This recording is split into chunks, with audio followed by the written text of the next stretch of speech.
দর্শক, কিভাবে দোয়া বা মুনাজাত করতে হয় বা দোয়া করার নিয়ম কি, এগুলোর মধ্যে প্রথমে আমাদের যে বিষয়টি জানতে হয় তা হল কাদের দোয়া বেশি কবুল হয়।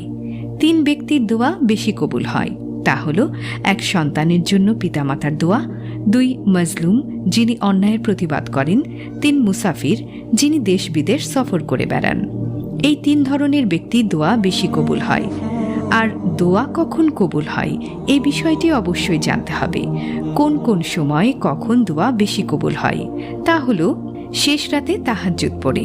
শেষ রাতে তাহাজ্জুদ পড়ে দোয়া করলে সেই দোয়া কখনো বিফলে যায় না। আল্লাহ তাআলা সেই দোয়া অবশ্যই কবুল করেন। আর আজান ও ইকামাতের মধ্যবর্তী সময়ে দোয়া পুরুষদের জন্য এটি খুবই গুরুত্বপূর্ণ মুহূর্ত। যারা নামাজ পড়তে চায় আজান ও ইকামাতের মধ্যবর্তী সময় যদি দোয়া করেন তাহলে সে হাত খালি ফিরিয়ে দেয়া হয় না। সে দোয়া অবশ্যই